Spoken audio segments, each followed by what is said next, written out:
अस्सलाम वालेकुम फ्रेंड्स, कैसे हैं आप सब लोग। उम्मीद करती हूँ सब खैरियत से होंगे। तो आज मैं शेयर कर रही हूँ आपके साथ बहुत मज़ेदार और बहुत ही आसानी से बन जाने वाली मूंग दाल पालक की रेसिपी। सूखी दाल बना के तैयार करेंगे और खाने में बहुत मज़ेदार होती है। बनती बहुत झटपट है, तो आप इसको आराम से टिफ़िन लंच बॉक्स में पैक करके दे सकते हैं। तो वीडियो को एंड तक देखिएगा और रेसिपी को ज़रूर ट्राई कीजिएगा। मुझे उम्मीद है आप लोग को बहुत पसंद आएगी। तो देखिए फ्रेंड्स, मैंने यहाँ पे आधा कप मूंग की दाल ले ली थी। ये धुली हुई मूंग की दाल है, आप चाहें तो छिलकों वाली भी ले सकते हैं। इसके ऊपर एक हल्का सा पाउडर सा होता है, तो जिसको आपने अच्छे से 2 से 3 बार मल के वॉश करना है। और जब पानी बिल्कुल क्लियर हो जाए तो इसको आधे घंटे के लिए भिगो के रख देंगे। दाल भीगने की वजह से जल्दी पक जाती है और प्रेशर कुक करने की ज़रूरत नहीं पड़ती है। और जब तक दाल भीग रही है, हम थोड़ी सी सब्जियाँ जो हमने इसमें डालनी है वो मैं आपको दिखाती हूँ, जो आपने काट के रखना है। तो देखिए, ये बहुत अच्छा सा फ्रेश कच्चा पालक मिलना शुरू हो गया है। सीज़न का पालक आना शुरू हो गया है।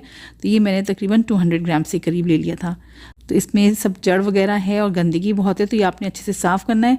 डंडियाँ बहुत इसकी सॉफ्ट और कच्ची हैं, तो मैंने उसको नहीं तोड़ा है, सिर्फ जड़ को मैंने हटा दिया है। और बहुत अच्छे से मैंने ना इसको कम से कम 4 से 5 बार पानी से वॉश किया था। उसके बाद इसको मैंने बारीक काट के रख लिया है। साथ ही साथ हमें चाहिए होगी प्याज और 1 टमाटर। तो छोटे साइज़ की प्याज ली है मैंने, मीडियम साइज़ की, और 1 टमाटर ले लिया है। इसको भी आपने ना चॉप करके रख लेना है। सारी प्रिपरेशंस हो गई हैं, तो अब दाल को बनाना शुरू कर लेते हैं।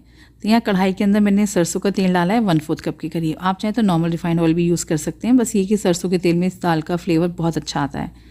तो इसको मैंने पहले हाई फ्लेम पे गरम कर लिया था। जब धुआं निकलने लगा तो मैंने फ़िलहाल 2 मिनट के लिए गैस बंद कर दी थी। इसके बाद दोबारा से ऑन कर ली है गैस, और इसमें मैंने डाल दिया है आधा चम्मच ज़ीरा और 2 चुटकी के करीब हींग और ज़ीरे का फ्लेवर जो है ना दाल के अंदर बहुत अच्छा आता है। इसको बस 30 सेकेंड्स के लिए फ्राई करेंगे। उसके बाद जो प्याज दिखाई थी ना, उसको मैंने चॉप कर लिया है, वो डाल के आपने इसको फ्राई करना है। प्याज को जो है ना अभी हमने फ़ौरन सुनहरा नहीं करना है। प्याज के साथ ही साथ मैंने देखिए इसमें 2 सूखी लाल मिर्च डाल दी हैं।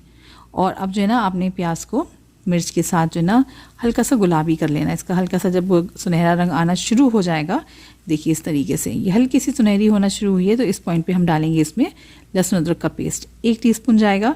आप चाहें तो कूट के भी डाल सकते हैं। मैंने बस ये फ्रेश ही पीसा था, तो मैंने ये डाल दिया है। लहसुन अदरक डालने के बाद आपने इसको जो ना अच्छे से फ्राई करना है। इतना फ्राई कर लें कि प्याज भी सुनहरी हो जाए और लहसुन अदरक भी हल्का सा ब्राउन हो जाए।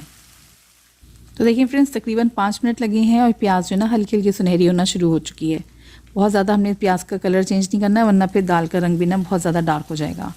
अब डाल देंगे इसमें टमाटर, और टमाटर को भी मैंने चॉप कर लिया था।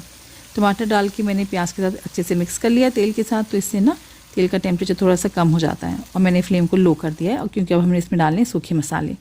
तो नमक डाल देंगे, जिसकी वजह से टमाटर जल्दी गलना शुरू हो जाएंगे। 1/4 टीस्पून के करीब मैंने इसमें हल्दी पाउडर डाला है। आधा चम्मच डाली है लाल मिर्च पाउडर, या अपने टेस्ट के हिसाब से एडजस्ट कीजिएगा।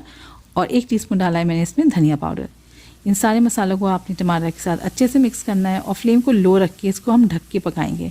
इस तरीके से टमाटर जल्दी गल जाएंगे, मसाले जलेंगे नहीं, क्योंकि टमाटर से पानी रिलीज़ होगा ना, तो उसमें मसाले अच्छे से भुन जाएंगे।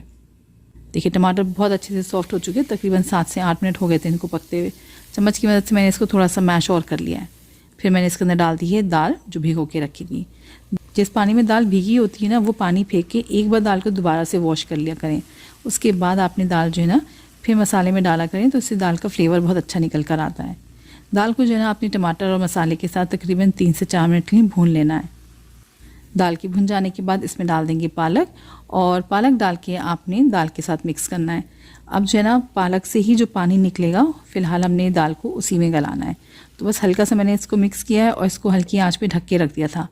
4 से 5 मिनट बाद जब आप देखेंगे तो पालक बिल्कुल मुरझा चुका होगा और पालक ने पानी रिलीज़ करना शुरू कर दिया होगा। तो इसको एक बार और मिक्स कर देंगे और दोबारा से इसको 5 से 6 मिनट के लिए ढक के पकाएंगे। अभी फ़िलहाल पानी नहीं डालेंगे, पालक के साथ ही दाल को हमने पकाना है, ताकि हमें अच्छी सूखी दाल मिल सके। अगर आपने जो है थोड़ा सा गीली वाली दाल बनानी, तो आप इसमें पानी डाल सकते हैं। हम बाद में डालेंगे जब ज़रूरत महसूस होगी। तो देखिए फ्रेंड्स, यहाँ पे तकरीबन 10 से 12 मिनट हो चुके थे दाल को हल्की आंच पे पकते हुए, और तेल भी सेपरेट होना शुरू हो गया है। इसका मतलब है पालक का सारा पानी ख़त्म हो गया है। मैंने चेक करी, मुझे दाल अभी हल्की सी कर्री लग रही है, तो मैंने इसमें आधा कप के करीब पानी डाला है। तो जैसे मैंने पहले बताया, अगर आपको थोड़ा सा पानी वाली थोड़ी सी रसदार आपको दाल चाहिए, तो आपने इसमें पानी थोड़ा सा ज़्यादा डालना है।